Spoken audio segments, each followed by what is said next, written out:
But where's the money coming from when it comes to the Golden State Warriors? They're going to take on the Celtics today. We're talking to Jermaine Wiggins at their WEEI in Boston. He's a big Celtic fan. We'll ask about the playoffs and Mike Vrabel and what he's seeing for the Celtics. Because the Celtics, they are a very predictable team.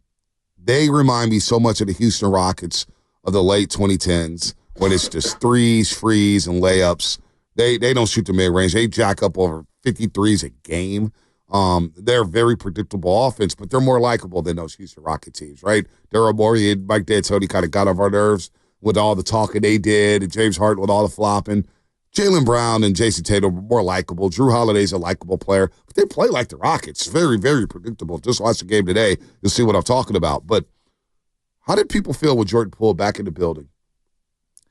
All I kept thinking watching the game was the woulda, coulda, shoulda, and where everything went wrong. Now, again, and I don't think anybody, even if, I consider myself probably a bigger Jordan Poole fan than most. And I know you would probably align more with where I'm coming from. And it's I never thought that he was some perennial all-star yearly, but I certainly didn't think he was a scrub. And, yeah, he's terrible on defense. There were 3 or 4 occasions, especially in the fourth quarter, where he just falls asleep off ball. And the next thing you know, GP2, who he ended up getting switched on, is yep, I'm going to slide right here. Let me go right up and up and in. And how about GP2 untying his shoes? I mean, that was pretty funny. I got a kick out of that. But more than anything, that was fun. Watch how the rest of the Warriors, not named Draymond Green, react to Jordan Poole. And I don't know how many people picked up on this, but clearly those guys really like him. And I think that matters to me, as we want to crush a 23-year-old or a 24-year-old for being too confident in the ultimate young guy confidence era. Go to a 6th grade basketball game and watch a bunch of kids play, 6th graders who all think that they're him. They're Himothy. That's what they all think. They're pointing to their ice in their veins and they're doing the 3 and they're doing the he's too small. And we're mad at Jordan Poole, who's averaging 20 in the league for being arrogant. Well, do you understand the type of arrogance that's required to play in the NBA? Well, that's why the last 2 years has gotten on my nerves. Talking Warriors basketball, talking about who's got a bad attitude and who doesn't have a bad attitude. You know, Jordan Poole's attitude that year was directly related to what happened in training camp. And how can you get over that? So, fortunately, and I'll reveal some of the things. After the game, after the post-game show, I walked back in the arena, grabbed some stats, catching up with some people. And Jordan Poole, they were having a free throw shooting contest with all the fans. Guys, check your phone. I want you to pull this sound here from Jordan Poole. But after the game, they were having a little free throw contest with the fans. They were letting fans go on the court and shoot free throws, so we're having some fun with that. And then I look down, and there's Jordan Poole and his family.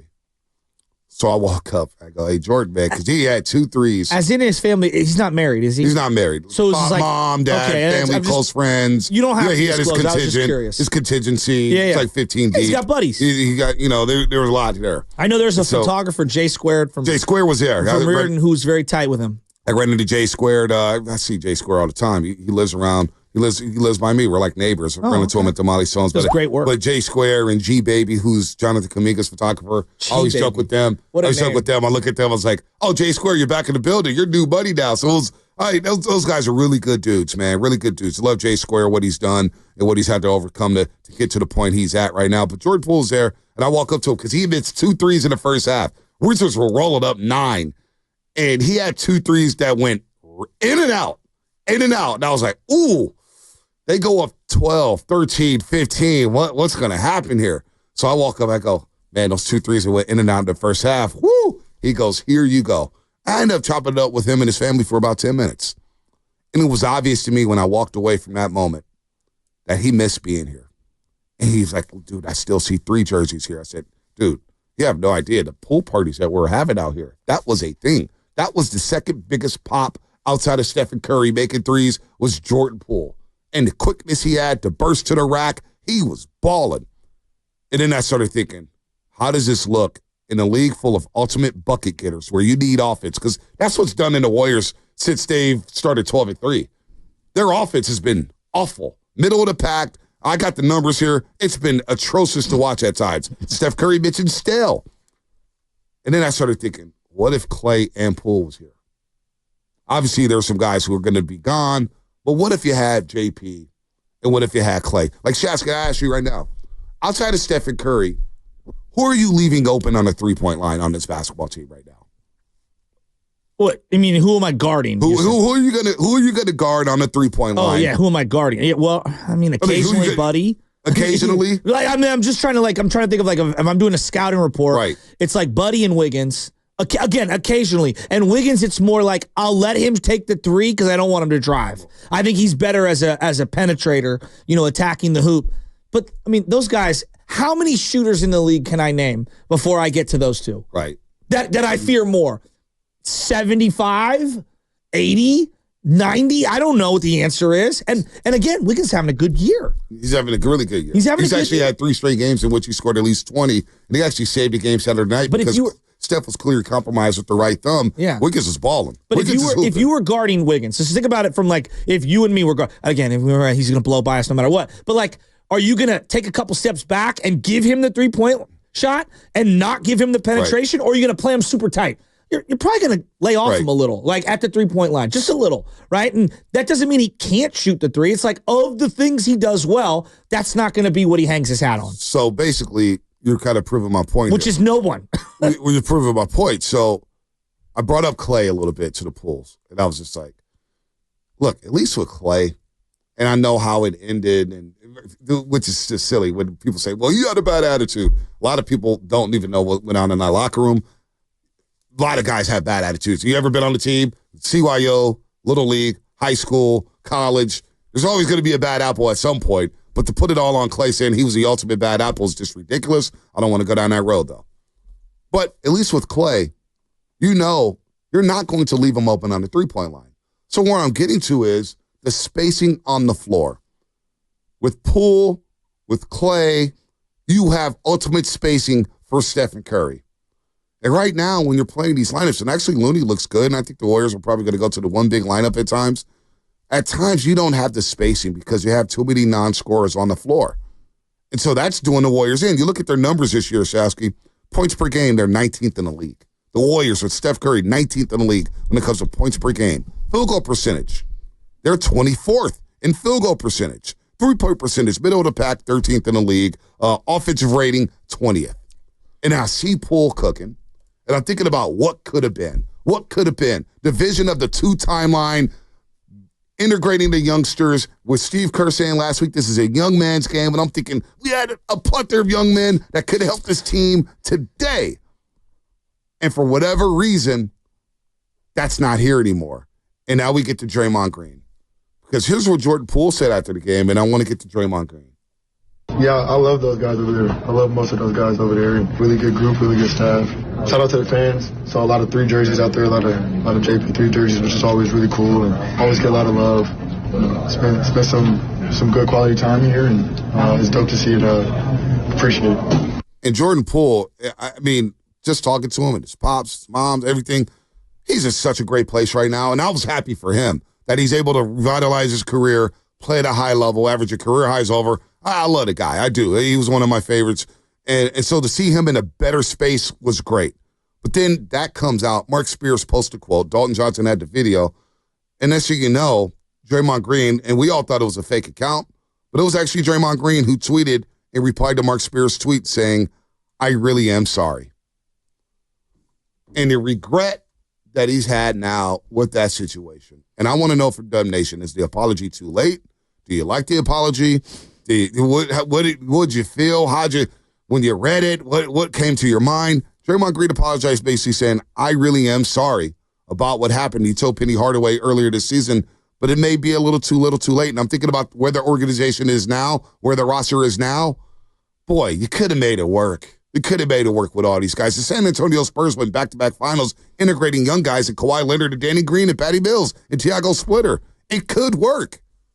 But Draymond Green tweeted, I really am sorry. Shasky, I know you've been very critical of Draymond Green recently, but what did you think when Jordan Poole said what he said and Draymond Green replying the way he replied? I thought it was a fake tweet. I didn't think, in terms of, I thought it was a fake account. I'm like, because, I get burned on the internet all the time. I'm like, he really felt compelled to tweet at Marc Spears to defend himself? Why now? Why are you contrite now?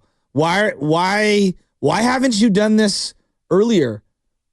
Why did you do a documentary after you punched the guy and have it released on ring night? Why have you been so defiant about the whole thing? I had way more questions than I had answers. I mean, it's funny to me. I've been labeled a Draymond hater for a long time. And I see what he brings to the table. But the way I view things is it's not all one or the other. Like, Dre's terrible or Dre's the greatest ever. There's gray area, right? He brings stuff to the table. But I think we've reached the inflection point for most fans where all the baggage outweighs the stuff he brings to the floor. And this is clearly another case and another reminder of all the baggage that he brings to the table. Now, on the court, and we're going to get into the whole JP thing, but on the court, he's a great defender. Would we all agree? Yep. Okay. That's not good enough right now. Well, let me tell you what he's not bringing to the floor. Spacing on offense, team chemistry, availability. He's definitely not empowering all the young players. Clogging up the 4 and the 5 at times for others to play, as in Kuminga, Moody, potentially could have been Klay Thompson maybe playing some minutes at the 4, right? He's bringing more cons to the table than the pros. And now I go back to the Jordan Poole thing, and I'm saying to myself, boy, how guilty does this guy feel? Honestly, how guilty does he feel to have to go out and tweet to Marc Spears, I said I was sorry? I am really sorry. I'm okay. Sorry. Clearly, Jordan Poole doesn't feel that. Well, it doesn't matter what Joe Shasky thinks. It doesn't. It doesn't matter what Golden State Warrior fan X thinks. Like, it really, like, if you felt like you apologized and that guy accepted it or whatever, or maybe he didn't accept it, but like, you feeling sorry, that doesn't mean nothing. Like, how many times I've said to my wife, like, oh, I messed up. I'm really sorry. Well, at some point, it falls on deaf ears. Well, it does. And listen, we've had 2 years to kind of digest this and hijack the season and, talking to Poole and looking at him in his eyes and seeing where he was going back to that incident. And I remember that year, and I'll freely admit it. When that incident happened, I said, there's no way they're going back to back in my head. But I said, how do I get through the season and try to help Dub Nation get through the season and enjoy basketball, knowing that there's this big elephant in the room where you got two guys who are probably not going to speak to each other much in that locker room, in a small or on that practice court, and you got to fly all across the country with each other. It's just not. It's not good. So the way it was handled, and I don't blame the Warriors for not handling it great because they're a basketball organization. How do you handle a situation like this? But thinking about that situation, because it came to light Saturday, it did. It really got me thinking about everything. It was like, boy, that incident could be the beginning of the end of what we see now with the Golden State Warriors. And I hope it's not the case. I still believe they have some. Look, this stretch they're in right now, let's just be real. This is a season-defining stretch for the Golden State Warriors. It's going to dictate what they do at the trade deadline. It's going to dictate what they look like by the end of the year. It might have an effect on next year. Yeah, it will. It's a season-defining. This is a critical stretch. And the last time they had 8 of 9 at home, they went 3-6. Now, this time you have 8 of 9 at home, you know you're going to be without Draymond Green for a while. You're going to be without Jonathan Kuminga for maybe the next week. What happens? You're playing Moses Moody at the 4. But going back to that incident, and I just thought, boy, the Warriors, it was a poor job of handling the situation in terms of, okay, we want to know who leaked the video. We still don't know who leaked the video. I get it. We want to know who leaked the video. But also I thought the care for Poole, we could have been a little more careful there in terms of just protecting your young assets, saying, all right, man, we moved on to Draymond, got a little punishment in training camp, but he was there for ring night. He didn't miss a game. And the optics of everything that's happened since then, the LeBron James dap up with LeBron and Draymond, and you see Iguodala on the bench doing what he's doing, and the way he was getting side-eyed there. The way the documentary you mentioned got leaked on ring night, which probably we should have just pressed pause on and just said, let's leave it alone. It's called tact. You know, it's not a good look. Would you agree? It's not a great look. It's not a great look. And in the way that season, the way that season played out, and we saw it during the championship year where if you did want to move off of Draymond Green at times, well, we saw in pivotal moments. Game 1 against Memphis, Draymond got ejected. they won that basketball game. Jordan Poole and Steph Curry and people forget. I was talking to Jordan Poole about this. I said, dude, I've seen a lot of NBA players in their first postseason just wilt. The guy averaged 17 during it was his first ever postseason. And it got very physical. Got very physical. And it was talking, and look, he went through his ups and downs, but damn, he was a net gain when you have Steph, Clay, and Wiggins doing their thing. I'm getting 17 for Poole off the bench. Wow, that's a bonus. But you saw pivotal moments during that series. Looney as a one big gets Dallas. Game 2, Draymond gets in the foul trouble. They come back from the 20-point deficit. They win that series. Game 4, Boston. We know what happened in the fourth quarter. So there was pivotal moments where you said, what does it look like without Dre? You may be able to sustain some things without Draymond Green for the foreseeable future. And then you look at the Lakers series that next year where the incident does happen, Chasky. And what did I say going to the Sacramento series? It's a one big lineup series. One big lineup series. What flipped it? Draymond gets suspended. Game 3, they win. They go one big lineup with Kevon Looney. Wow, the offense is moving. There's a lot of spacing. Wow, Clay's wide open. The 2 big lineup, that Lakers series, did them in. Anthony Davis is pecking the paint. So at that point, you're thinking to yourself, how do you evolve as a team? Do you still go with the old well, which you have won a lot of championships with, or do you kind of tweak some things and move forward, especially after that incident? And the optics of, we're going to flip Poole for Chris Paul, who's always been a hated Warrior, and he plays a slow-down system. It's probably not going to work. Gosh. And you gave Draymond $100 million after that incident, and now here we are in 2025, and in the game with Jordan Poole and the Wizards and Draymond Green, it's Draymond who leaves 3 minutes into the game with an injury, and it's Jordan Poole score 38, and you're thinking to yourself, is Draymond Green going to hold up with his body? And then 2, you got the incident after the game where he's saying, I really am sorry. And it's almost like, you know what? I understand the apology. I understand feeling guilt. But it also feels like, boy, this came a couple years too late. And I know he's offered more apologies. This isn't the only one. But I think he was basically saying, like, dude, I know I screwed up. I know I screwed up. But the effects it's had on this organization now, Poole's gone. Clay's gone. We have no idea what the team's going to look like next season. They're 21-20. And the one young asset you have in Jonathan Kuminga, and then you have Moses Moody too, who's going to get some runway here. But also Jonathan Kuminga, people have been up and down on him because of the position log jam at the 4 spot, the positional log jam you have at the 4 spot. But also it's kind of, up and down, and minutes been toyed with left and right. And we're in this spot now, and I'm just thinking to myself, it all started with that incident. If that incident doesn't happen, how different does it look? And I drove home that entire night thinking, damn, we had the future in our hands. Yeah, Jordan Poole, who's going to learn from Steph and Clay. And the whole thing, another thing, sorry, I'm long-winded here. The other thing that bothered me, the whole sequence, and I heard it from people on these airwaves over and over again, Clay was jealous of Poole's shine, and they didn't like each other. Yeah, you sure about that?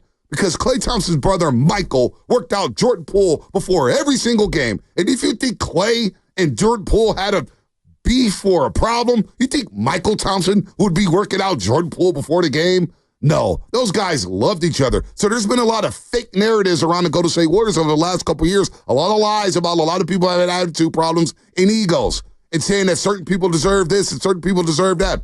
Nah, man, that incident may have been the beginning of the end of this current core of the Golden State Warriors, and I hope I'm wrong. I really hope I'm wrong. But watching Jordan Poole doing what he was doing, and what he's done this season, even though they're losing a lot of games, and looking at my old vets, and I'm saying, damn. It's interesting. My dad used to say to me, you don't burn bridges. And how you treat people on the way up is how you're going to be treated when you're on the way down. And so when it comes to Draymond Green, I have very little empathy. I just don't. I don't have a lot of empathy for him. I don't think he's been the greatest teammate. I don't think he's been the greatest employee, because at some level he is an employee. I think he's been defiant at every single turn. I think he's failed to acknowledge his own shortcomings. None of us is perfect. No one asks for you to be perfect. And we made a lot of excuses for him. And it just feels like with a lot of the fan base, the jig is up. And it feels like a lot of people are starting to see it for what it is. And you and I have talked about this. We knew this day was coming. I said to you, how many years ago did I say, come on, B, one day when they divorce, the Warriors and Draymond, it's going to be ugly. and it feels like we're in it right now. Yeah. And then to see Moses Moody get opportunities at the 4, and for the coach to come out and say, boy, he's got some opportunities here at the 4, and we really like him at the 4. I'm thinking to myself, I put both my hands up, and I'm like, have I not been screaming to the high heavens? Kuminga's a 4. I don't know about Moody. I never really thought Moody. Well, I think the Moody playing him at the 4 is, we've talked about his lateral quickness, athletically and whatnot. Maybe he's not ready to guard guards, but if you get him down with his body, his strength, lower body strength, you play him at the 4 defensively, where you're not guarding guys who's got the ball in their heads. Maybe they're just on the 3-point line or whatnot. Maybe it's an easier role for Moody defensively, and then offensively, if you're playing him at the 4, and if a big happens to be guarding him in a cross matchup, well, he's gonna have an advantage offensively. So, yeah, when it comes to Draymond Green, and I'm just looking at the numbers here, I'm keeping it basketball, stylistic. Yeah, but on the basketball court, all he's bringing to the table right now is defense, and he's not healthy. Well, I don't know, because I don't even know about defense. Because right now, obviously, he's not healthy. And when I saw Jaime Jaquez drive by him twice during that game against Miami during the last homestand, I said, damn, Dre's not moving well at all. And now you look at his shot, which he got off to a hot start from the 3-point line. Now he's shooting 30% from 3 since December 1st. He's not the only one struggling from 3, but he's shooting 30% from 3, 39.5% from the floor, and you're not getting the rebounding numbers that you usually get. So it is a dilemma here. And I think stylistically, from just a basketball standpoint, you have to evolve in some way. You can't have guys in a triple threat position or not in a triple threat position, not looking at the basket. And there's Draymond's not the only one. You've got a team where you got a lot of specialists on this team. But going back to the on the court, at times GP2 is your 4 offensively. Yeah, and he's in a dunker role. At times, Jonathan Kuminga is your 4. At times, and to a way lesser degree, Kyle Anderson's your 4, right? I thought this is going back a couple years. I thought at times, not for the whole game, you could have played Klay Thompson at the 4. I actually thought that was the better fit for him on offense for this team. Now, defense, you mix and match, and we'll figure it out. Klay Thompson has good lower body strength. Exactly. And he can play the 4 defensively. I've seen him guard guys. I've seen him guard guys down on the block and hold his own for the most part. But for the most part, it's not going to work out defensively if you do it all game long. But in spurts, you can get away with that. So when Dre is playing the 4, it makes things complicated. And then if Dre is playing the 4, who you have at the 5 is extremely important, and who you have at the other 2 spots outside of Curry is extremely important for spacing. So there's always going to be this spacing vortex, right, when it comes offensively. Then I think about team chemistry. I mean, come on, guys. Let's just, come on. Yeah, okay, Curry and him have great chemistry. There's more to chemistry than do I pass well. It's all the other stuff. The temperament on the floor is very, very important. And then I think about, all the other guys that can get options and get looks and stuff. The time has been here, and I've been here for a long time. Dude, it's addition by subtraction. Look, he's a great player. He's an all-time player. They don't win any championships with him. All of that is true. If they're ever going to win anything moving forward, you got to move him. It's time to go. We've been here.